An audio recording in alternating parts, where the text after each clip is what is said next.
अयोध्या एक प्राचीन, ऐतिहासिक और कई धार्मिक लोगों की आस्था का केंद्र रही है। चाहे यहाँ राम जन्म हो या सिख ग्रंथानुसार नानक देव जी की यात्रा हो या फिर जैन ग्रंथानुसार कई तीर्थंकरों का जन्म हो या गौतम बुद्ध से जुड़ा हुआ इतिहास हो, हर धर्म का केंद्र अयोध्या ही रही है। नमस्ते दोस्तों, आप सबका स्वागत है। आज हम बात करेंगे अयोध्या नगरी के विषय पर, क्योंकि कुछ मूर्खों द्वारा यह भ्रम फैलाया जा रहा है कि अयोध्या नगरी एक बुद्ध स्थल है।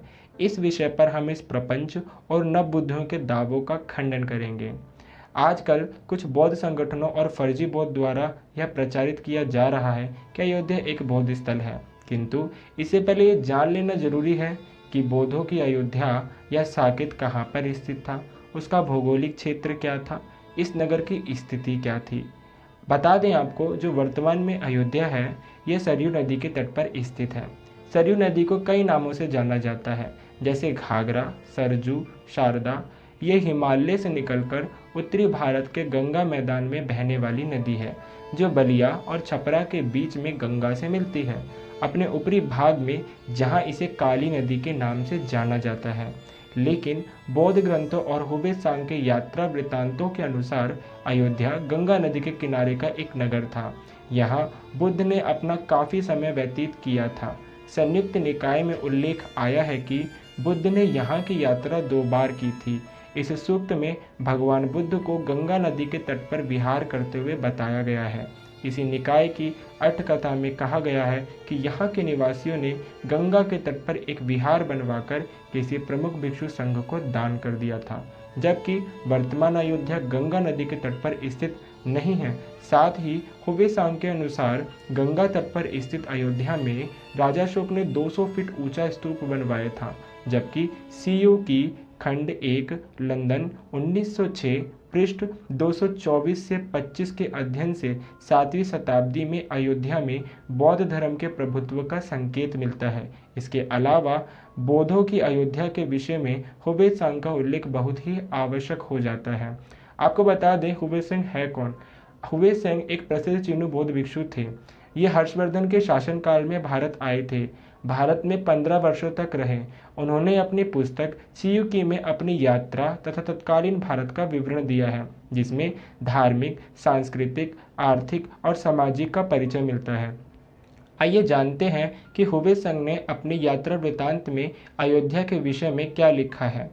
यहाँ पर वह लिखते हैं कि यहाँ अन्न बहुत उत्पन्न होता है तथा सब प्रकार के फल फूलों की अधिकता है। प्रकृति कोमल तथा मनुष्य का आचरण शुद्ध और सुशील है। यहाँ के लोग धार्मिक कृत्य से बड़ा प्रेम रखते हैं तथा विद्याभ्यास में विशेष परिश्रम करते हैं।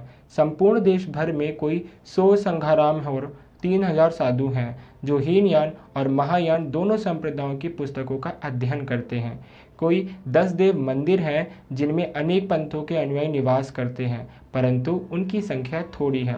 नगर के उत्तरी भाग में दूर गंगा के किनारे एक बड़ा संघाराम है, जिसके भीतर अशोक राजा का बनवाया हुआ एक स्तूप 200 फीट ऊंचा है। यह वह स्थान है जहां पर तथागत भगवान ने देव समाज के उपकार के लिए 3 मास तक धर्म के उत्तमोत्तम सिद्धांतों का विवेचन किया था। आम्र वाटिका से पश्चिमोत्तर दिशा में लगभग 100 कदम की दूरी पर एक स्तूप है, जिसमें तथागत भगवान के नाखून और बाल रखे हुए हैं। इसके निकट ही कुछ पुरानी दीवारों की बुनियादी है। यह वह स्थान है जहाँ पर वसुबंधु बोधिसत्व तुषित स्वर्ग से उतरकर प्रसंग बोधिसत्व को मिला था। प्रसंग बोधिसत्व गंधार प्रदेश का निवासी था। आपको बता दें, बुद्ध भगवान के शरीरवासन के 500 वर्ष पीछे इनका जन्म हुआ था तथा अपनी अनुपम प्रतिभा के बल से यह बहुत शीघ्र बौद्ध सिद्धांतों में ज्ञानवान हो गए थे। प्रथम ये महिशासक संप्रदाय का सुप्रसिद्ध अनुयायी थे, परंतु बाद में इनका विचार बदल गया और वह महायान संप्रदाय का अनुगामी हो गए। इनका छोटा भाई वसुबन्यु सर्वास्तिवाद संप्रदाय का था। सूक्ष्म और बुद्धिमत्ता, दृढ़ विचार और आत्म प्रतिभा के लिए उसकी बहुत ख्याति थी। प्रसंग का शिष्य बुद्ध सिंह जिस प्रकार बड़ा बुद्धिमान और सुप्रसिद्ध हुआ, उसी प्रकार उसके गुप्त और उत्तम चरित्रों की था भी किसी को नहीं मिली। ये तीनों महात्मा प्राय आपस में कहा करते थे कि हम सब लोग अपने चरित्रों को इस प्रकार सुधार रहे हैं कि जिसमें मृत्यु के बाद मैत्रेय भगवान के सामने बैठ सके। हम में से जो कोई प्रथम मृत्यु को प्राप्त होकर इस अवस्था को पहुँचे, अर्थात मैत्रेय के स्वर्ग में जन्म पावे, वह एक बार वहाँ से लौट आकर अवश्य सूचना देवे, ताकि हम उसका वहाँ पहुँचना मालूम कर सकें। अगर ईमानदारी से बौद्ध ग्रंथों और हुवे सांग के यात्रा वृत्तांतों के आधार पर अयोध्या में बौद्ध धर्म के उदय को लेकर एक बात तो तय है कि बौद्ध ग्रंथों और हुवे सांग के अनुसार बौद्धों की अयोध्या का वर्तमान की अयोध्या से कोई लेना देना नहीं है, क्योंकि बुद्ध या फिर हुवे सांग जिस अयोध्या में गए या जानते थे वह सरयू नहीं गंगा के किनारे पर स्थित था। साथ ही हुवे सांग अयोध्या में 200 फीट ऊंचे स्तूप की बात करते हैं, लेकिन अयोध्या में आज तक इतना ऊंचा स्तूप होना तो दूर उसके अवशेष तक नहीं मिले हैं। आजकल कुछ इतिहासकारों और ऊपर से खुद को वैज्ञानिक का तगमा देने वाले लोगों को अयोध्या के इतिहास पर यह दलील देते हुए देखते होंगे कि अयोध्या के विषय में जो वर्णन हिंदू ग्रंथों में है वह अविश्वसनीय है। तो हे आदरणीय विद्वानों, जिस प्रकार आप अयोध्या का जिक्र हुवे सांग ने किया है, क्या वह अविश्वसनीय नहीं है? जब बौद्ध धर्म 7वीं शताब्दी के आसपास अयोध्या पहुंचा तो वहां उससे पूर्व अशोक ने 200 फीट स्तूप कैसे बनवा दिया, जिसका आज तक कोई प्रमाण नहीं मिला, न अवशेष मिले। दूसरा, अयोध्या वृत्तांत में जिस प्रकार हुवे सांग बोधिसत्वों को डायरेक्ट स्वर्ग में आने जाने का टिकट बांट रहे हैं, उससे तो यही लगता है कि हुवे सांग भी अयोध्या कोई काल्पनिक नगरी थी जो गंगा नदी के किनारे पर स्थित थी और वहां से बौद्धों को बोधिसत्वों को डायरेक्ट स्वर्ग आने जाने का वीजा मिलता था।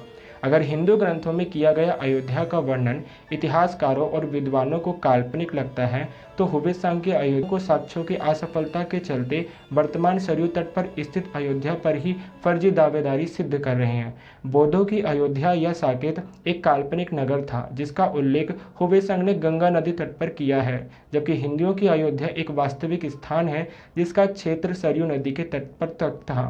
अतः हुवे सांग और बौद्ध ग्रंथों के आधार पर यह सिद्ध होता है कि वर्तमान अयोध्या का बौद्धों से कोई लेना देना नहीं है। यह सिर्फ एक प्रपंच है जो जल्द ही बेनकाब होगा। धन्यवाद।